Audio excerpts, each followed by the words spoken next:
welcome back to another video, and today we are going to start with sociology chapter number 1.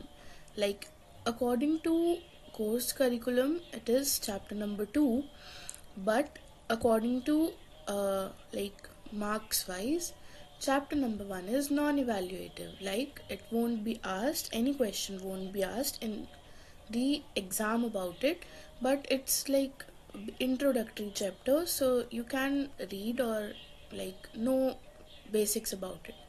Fine. To start with, demographic structure of Indian society. This is book 1 of sociology for class 12. Demographic structure will conclude to 10 marks. Fine. Now, chapter number 2 or chapter number 1, as you wish. Demographic structure of our Indian society. What do we mean about demographic structure? Indian society, ठीक है, India की जो society है उसके बारे में. But demographic structure का क्या मतलब है? देखो, डेमोग्राफी जो है वो दो वर्ड से मिलके बना है. डेमोज, जिसका मतलब होता है पीपल, और ग्रेफीन, जिसका मतलब है टू डिस्क्राइब, यानी कि to describe people. Systematic study of population is called demography. We call the systematic study of population as demography. Now, studies trends and processes associated with the people.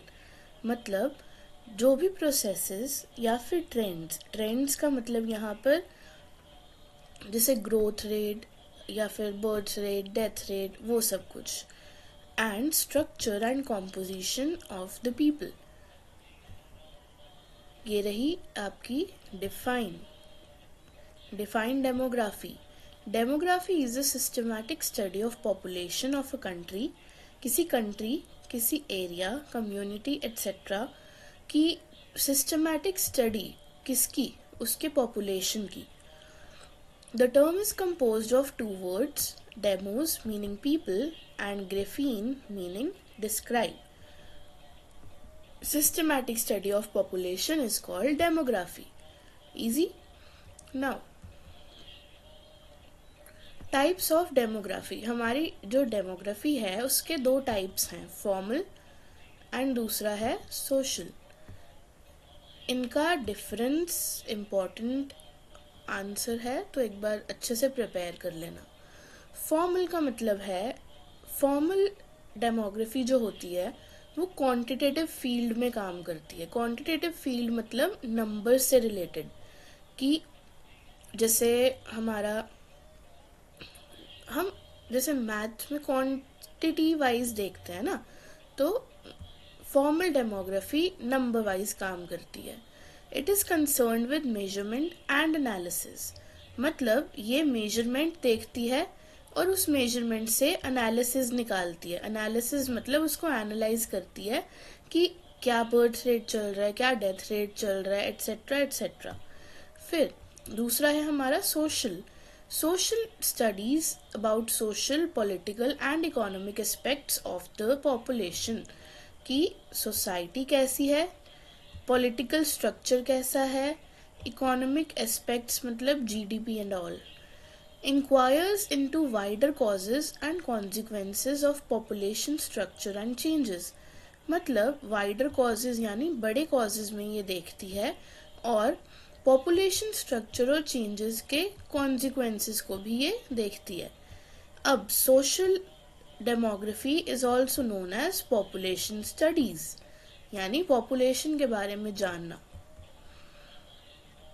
Formal demography is the statistical analysis of population, that is, total population, number of males and females, working population.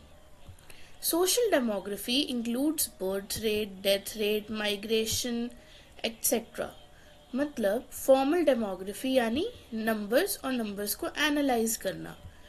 जैसे total number of male, total number of female. जैसे हम अपनी class होती है, हम class में total number of boys, total number of girls देखते हैं ना, तो वो उसको आप ऐसे कंसिडर करो जैसे वो है फॉर्मल डेमोग्राफी, यानी बेसिक नंबर से काम है उसका।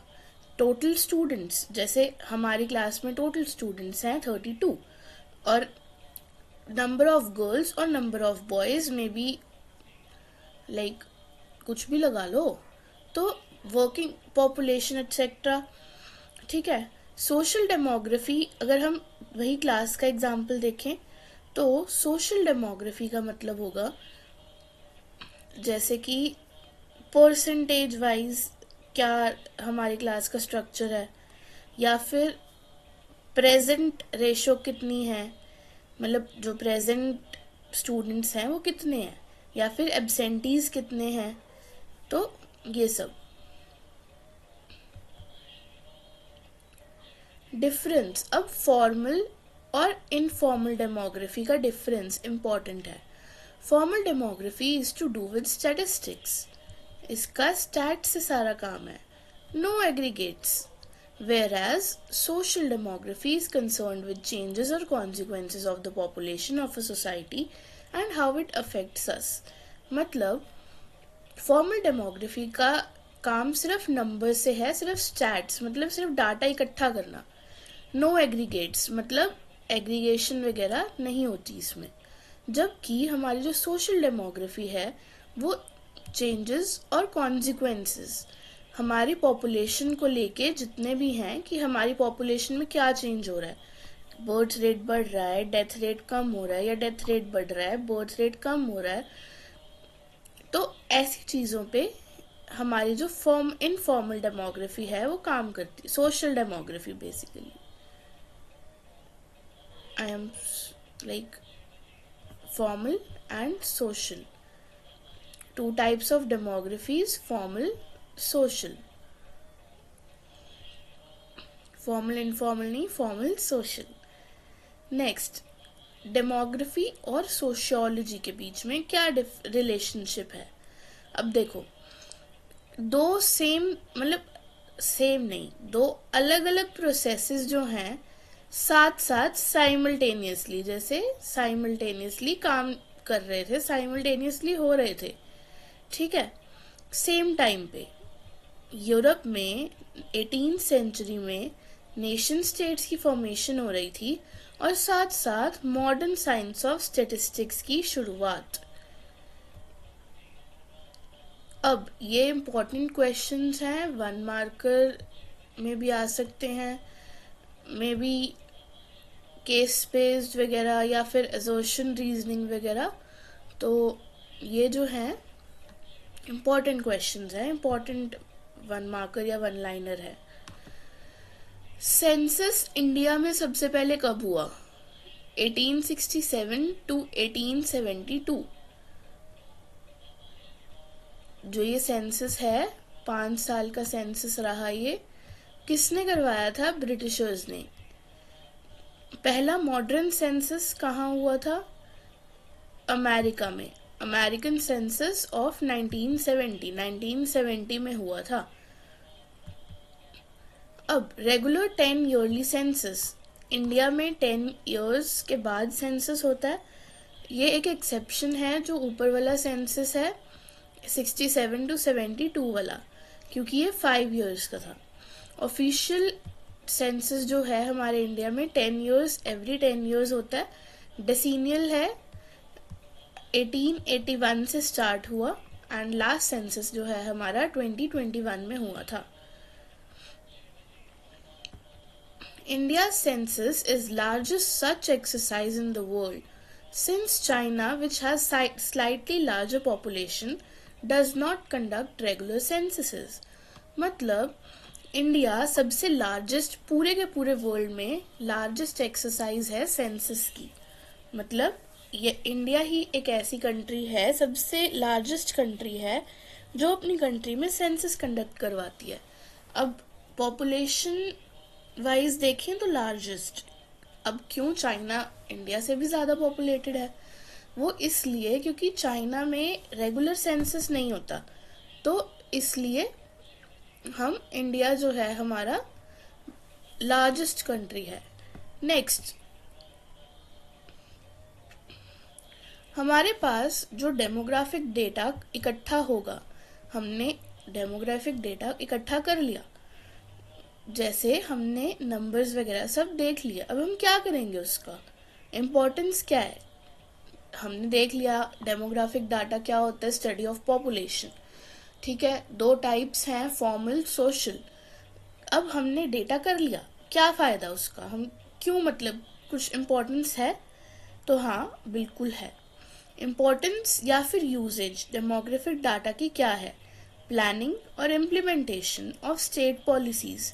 स्टेट, जो भी पॉलिसी, स्टेट का मतलब गवर्नमेंट, तो हमारी गवर्नमेंट जो भी पॉलिसीज बनाए उनकी प्लानिंग और इम्प्लीमेंटेशन, मतलब उनको प्लान किया जा सके नंबर वाइज देख के कि हाँ इतनी पॉपुलेशन है, और इम्प्लीमेंटेशन मतलब कि इतने लोगों, ये इतने लोग हैं तो इनके अकॉर्डिंग हमने सब कुछ प्लान किया, इम्प्लीमेंट किया, specially for those economic development and general public welfare.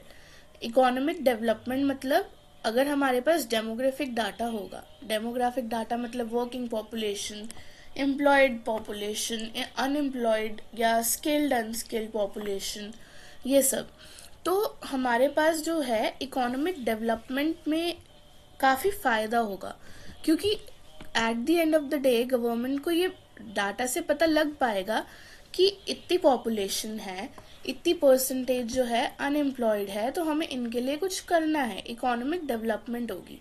And general public welfare, population के अकॉर्डिंग स्कीम्स या वेलफेयर स्कीम्स वगैरह बनाई जाती हैं।